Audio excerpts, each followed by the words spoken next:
ठीक है, देखो क्वेश्चन नंबर 24 आपको दे रखा है कि अमर और बसंत एक फर्म में साझेदार है जो 3-2 के अनुपात में साझेदार है।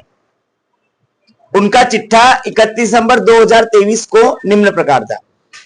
भैया क्रेडिटर्स दे रखे आपको 30,000 के, बिल्स पेबल दे रखे 6,820 के, दोनों की कैपिटल, एक की 50,000 एक की 18,000 है ना। इधर building 20,000, machinery 9,000, furniture 1,800, stock 25,000, debtors 37,000, वो विनियोग इन्वेस्टमेंट आपको 8,500 और कैश 3,520। टोटल दे रखा है 1,04,820।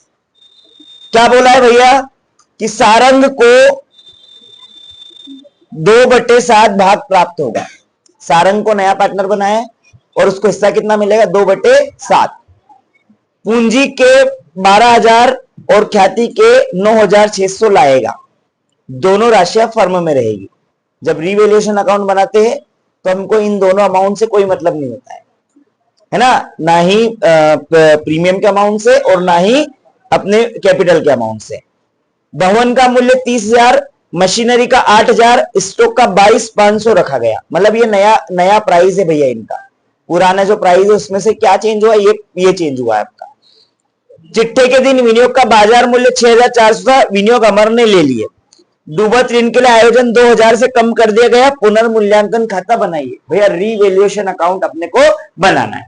तो देखो नीचे की जो 3 पॉइंट है ना, इन्हीं से मतलब है अपने को, है ना। बाकी तो सम के ऊपर से अपने को कोई मतलब नहीं, क्योंकि अपने को रीवैल्यूएशन अकाउंट में लिखना है। तो देखो भवन का मूल्य 30,000, पहले कितना था भैया भवन का? ध्यान से देखो, पहले भवन का मूल्य कितना था? बैलेंस शीट में देखो, पहले भवन का मूल्य 20,000 था। अब कितना करना? 30,000। बढ़ा कि घटा? कितना बढ़ा? ये 10,000। आया समझ में? फिर उसके बाद क्या बोला है कि मशीनरी 8,000, पहले कितना था? बढ़ा कि घटा? कितना? 1,000। तो नुकसान हुआ तो ये इधर आएगा आपका मशीनरी अकाउंट। कितना आ जाएगा? 1,000। ये समझ में आया?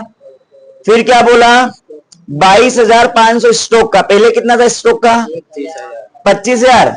कम हुआ ये भी, तो टू स्टॉक अकाउंट कितना कम हुआ? 2,500। इन्वेस्टमेंट 6,400। हाँ, इन्वेस्टमेंट कितना था भैया? 6,400। 6,400, पहले कितना था? 8,500। ये भी नुकसान हुआ है ना, तो ये भी कम हुआ है। तो टू इन्वेस्टमेंट कितना कम हुआ? माइनस करो,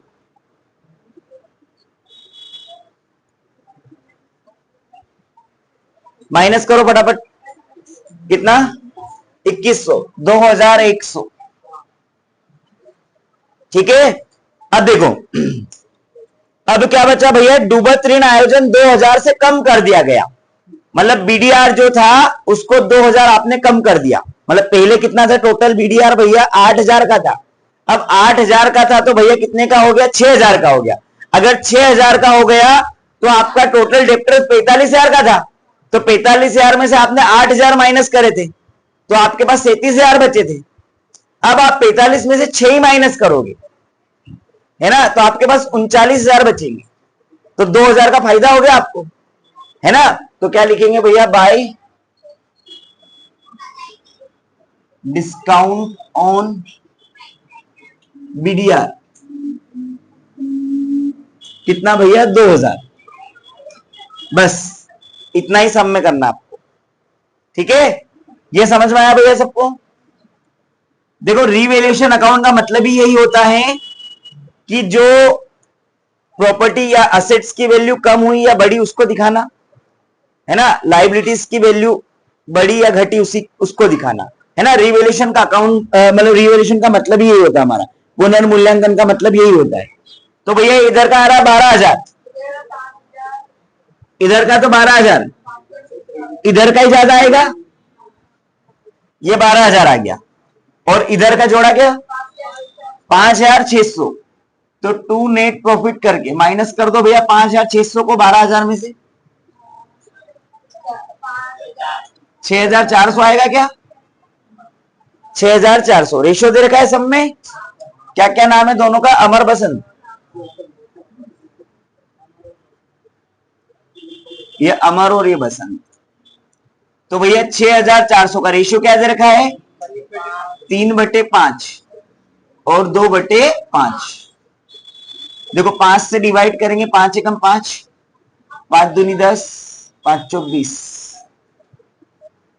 नहीं गलत करा है, फिर से 5 एकम 5, फिर 5 दूनी 10, ये 40, 1280।